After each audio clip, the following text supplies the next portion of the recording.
Welcome. Thank you very much. And you're Dutch. Somewhat, yes. Yeah, My name is Dutch, isn't it? Your name is Dutch. Yeah. I've read somewhere that Degraw is actually originally the Dutch name for de Grauw. That's what I heard. You heard, but you don't Yes. know exactly? Someone said, I was talking to a Dutch guy a few years back, and he said that de Grauw was an area of the wetlands, or is that correct? It could be. It's an area? It could be. And I said, oh, that's very possible, because my dad always said that we had a Dutch name, but I don't know exactly about where any grandpas, Dutch grandmas. I'm not sure. You're not sure, but you I'm not love sure. it here. I do love it here. You love it here. It's You're amazing. back. I'm back, To yeah. promote your new album, Make a Move. Yes, exactly. And can you tell me the difference between your older albums and Yes. your new one? I'd say that the biggest difference between the albums I had made previously and this one is mostly because this whole album I spent writing with other people versus my first set of albums, which are all written alone. Yeah. I wrote by myself. And then the last album I made, I wrote a few songs with a couple of other people, and I enjoyed the experience. Yeah. So this album, I decided to just write with other people the whole process, and it really made the album a lot more diverse, and it also took a lot of pressure off of me. Yeah. To get it all done. Was it hard to let loose control? Not so much, you know. I think on the album Sweeter, which Not Over You was on, it was more of a, I had to really make a conscious decision to try writing with other people. I forced myself to do that, and I had a good experience with it. So because it went well, Yeah. then I was a lot more comfortable with doing it on this album. I chose to really do on this album. It really freed me up, and it made the whole album making process a lot more enjoyable and less stressful. You know, I could really just be artistic about it versus thinking, oh, I need to get this many songs done and I only have this much time to get this, because it can be really it can really wear on your psyche when you're trying to get creative, I know. And then it might lead to something unauthentic. Yeah. Yeah, and so it's more diverse and more creative. I think so. Yeah. And a big hit single right now in Holland is Best Thing I Ever Had. Yes. What's the best thing you ever had? Yeah, it's tough. If you can name one thing. Well, there's lots of different versions of the best. Yeah.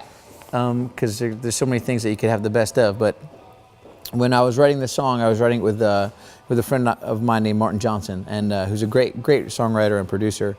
And we just started with this crazy jingle jangly acoustic guitar part, Yeah. And he started playing this thing. He's like, "Hey man, what do you think of this?" He's like, "Ding, ding, ding, ding, ding, ding. What would you sing over that?" He said, and I said, "I don't know." He said, "Just sing anything." I said, "Okay."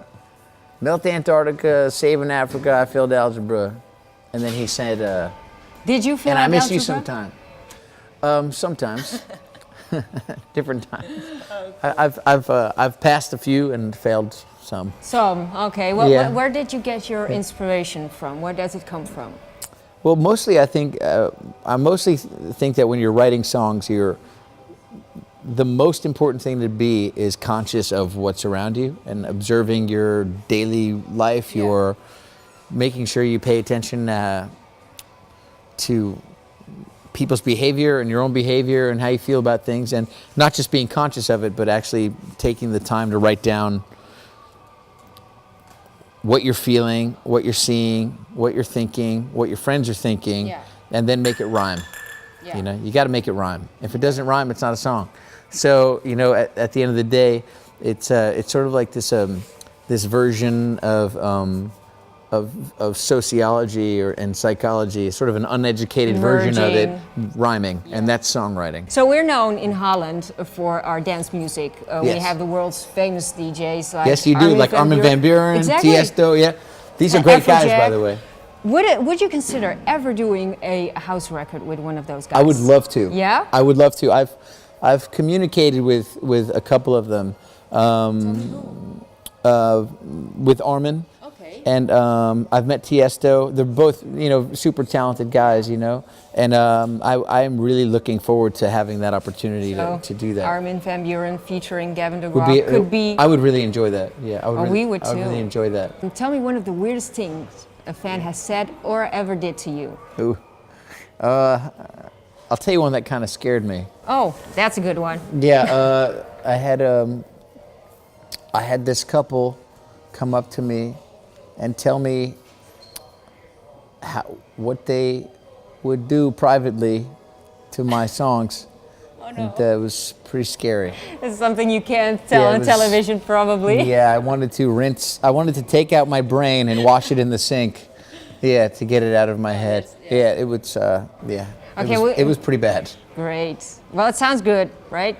It was crazy. Oh, yeah, and I never want to hear a comment like that ever again. Yeah, okay. That was bad. Well, I have to wrap it up because Okay. I could talk to you like a whole day. Well, thank you for I coming. feel the same way. Thank you very much. Thank you. And the future, more Gavin? I hope so.